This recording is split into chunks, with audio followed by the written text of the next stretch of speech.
31 दिसंबर है, साल का आखिरी दिन है और ये खबर आपके लिए, रिपोर्ट आप जरूर देखिएगा क्योंकि नए साल का जश्न मनाने के लिए आप भी अगर अपने घर से बाहर निकल रहे हैं तो आपको पता होना चाहिए आज आपको क्या करना है और क्या नहीं करना है। इससे जुड़ी ही एक रिपोर्ट दिखाते हैं।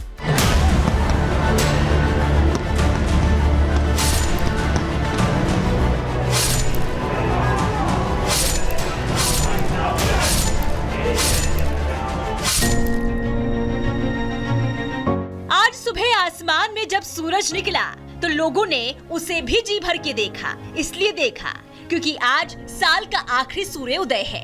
कुछ घंटे बाद शाम होगी और फिर कैलेंडर बदल जाएगा। साल बदलने में कुछ घंटे बचे हैं, लेकिन युवा सूरज ढलने का और शाम होने का बेसब्री से इंतजार कर रहे हैं। शाम होगी तो पार्टियां भी शुरू हो जाएगी, लेकिन इस बार कोई अनहोनी ना हो इसलिए शहर दर शहर कुछ प्रतिबंध भी लगाए गए हैं, जिसकी जानकारी होना आपके लिए बेहद जरूरी है। जैसे यूपी में सड़क पर केक काटने की मनाही है, गाड़ी में गाना बजाकर कोई डांस करता मिला तो कार्रवाई होगी। वहीं कार का सनरूफ खोलकर हुड़दंग करने पर रोक है। इसके अलावा बाइक पर ट्रिपलिंग करके फराटा भरने वालों पर पुलिस की पैनी नजर रहेगी। इसलिए इनमें से अगर आप कुछ भी करने वाले हैं तो भूलकर मत करिएगा। हालांकि नोएडा से एक पॉजिटिव और राहत देने वाली खबर भी है। नए साल के मौके पर नोएडा पुलिस ने तय किया है कि आज अगर किसी ने ज्यादा शराब पी ली तो पुलिस उसे खुद सुरक्षित घर तक पहुंचाएगी। नोएडा पुलिस ने लोगों की फिक्र करते हुए कैब सेवा की भी व्यवस्था की है और कोई भी व्यक्ति ओवरडोज होने पर कैब सेवा का आज लाभ ले सकेगा। ये तो बात हुई यूपी और नोएडा की, लेकिन अगर आप दिल्ली के रहने वाले हैं और दिल्ली में पार्टी का प्लान कर रहे हैं तो आपके लिए भी प्रतिबंध लगाए गए हैं। जैसे दिल्ली में भी शराब पीकर हुड़दंग करने पर कार्रवाई होगी। भीड़ भाड़ के चलते कनॉट प्लेस में रात 8 बजे गाड़ियों का प्रवेश बंद हो जाएगा। बाजार में गाड़ी खड़ी करने की इजाजत किसी को नहीं होगी और शराब पीकर गाड़ी चलाने वालों के खिलाफ पुलिस विशेष अभियान चलाएगी। इसके अलावा दिल्ली मेट्रो में यात्रा करने वाले यात्रियों को रात 9 बजे से राजीव चौक मेट्रो स्टेशन पर एग्जिट की सुविधा नहीं मिलेगी। उन्हें राजीव चौक के आगे पीछे उतरना होगा। मुंबई में नए साल के जश्न की पूरी तैयारी है। मरीन ड्राइव, गिरगांव चौपाटी, जुहू बीच और बांद्रा में शाम से नए साल का जश्न धूमधाम से मनाया जाएगा। लेकिन सुरक्षा के लिए 14,000 से ज्यादा जवान तैनात किए गए हैं। सीसीटीवी कैमरों के जरिए भी लोगों पर नजर रखी जाएगी। महिला सुरक्षा के लिए भी विशेष कदम उठाए जा रहे हैं। राज्य दर राज्य ऐसी ही तैयारियां हैं। इसलिए न्यू ईयर का जश्न तो जरूर मनाइए, लेकिन जश्न ऐसा होना चाहिए कि ना आपको दिक्कत हो और ना ही आपकी वजह से किसी दूसरे को। Bureau report, Republic Bharat.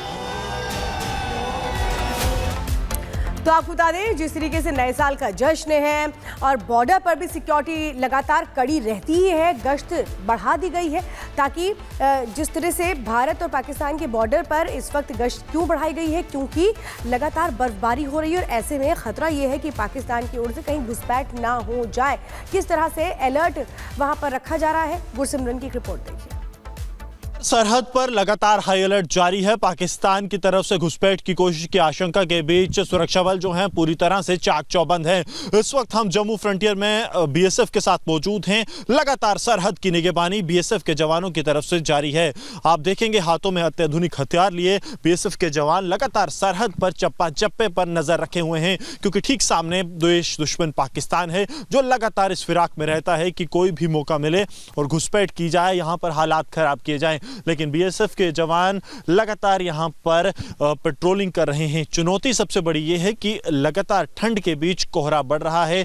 धुंध में जो है चुनौतियां और ज्यादा बढ़ जाती हैं। इस वक्त अगर विजिबिलिटी की बात की जाए तो विजिबिलिटी जो है वो 200 मीटर से कम है, यानी कि 200 मीटर से ज्यादा जो है आप नहीं देख सकते और इसी का फायदा जो है वो दुश्मन उठा सकता है, जिस चुनौती के लिए बीएसएफ लगातार तैयार है। इस सरहद की बात की जाए तो ड्रोन का खतरा एक बड़ा खतरा है। घुसपैठ के साथ साथ उसे भी निष्क्रिय करने के लिए बीएसएफ की तरफ से पूरी सरहद पर एंटी ड्रोन सिस्टम्स लगाए गए हैं, क्योंकि ये इलाका पाकिस्तान के कितने पास है ये आप ठीक सामने देख सकते हैं। वो पाकिस्तान की पोस्ट है जहां पाकिस्तान का राष्ट्रीय ध्वज लहरा रहा है।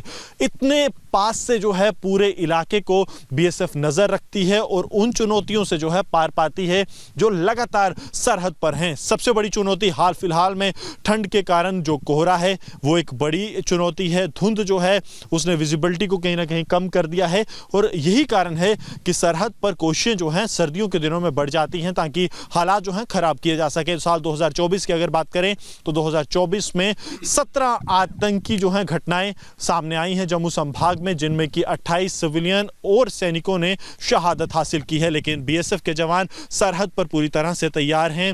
सब क्या जो है चुनौतियां आपको सरहद पर देखने को मिलती हैं क्योंकि लगातार धुंध कोहरा भी है? जी, हमारे देश में जब भी कोई अवसर आता है तो हम सीमा पे तैनात रहते हैं और इस सीमा पे हमें बहुत सारी चुनौतियां आती है।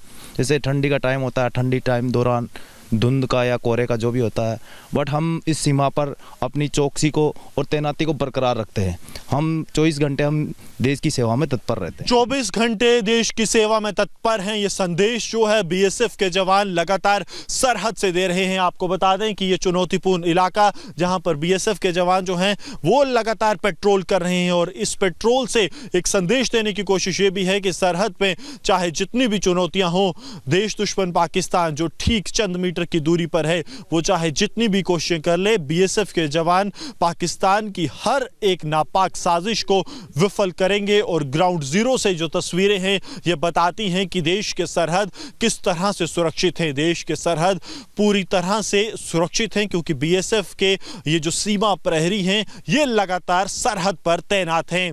गौरव साहनी के साथ Gursimran Singh, Republic media network. बात यूपी की करेंगे। योगी राज की वजह से यूपी में अपराधियों के जो हौसले हैं वो पस्त हैं। हर दिन अपराध करने वाले बदमाशों का हिसाब किताब हो रहा है, जिनके आंकड़े सामने आ चुके हैं। कैसे यूपी से अपराध का सफाया हो रहा है, देखिए स्पेशल रिपोर्ट में।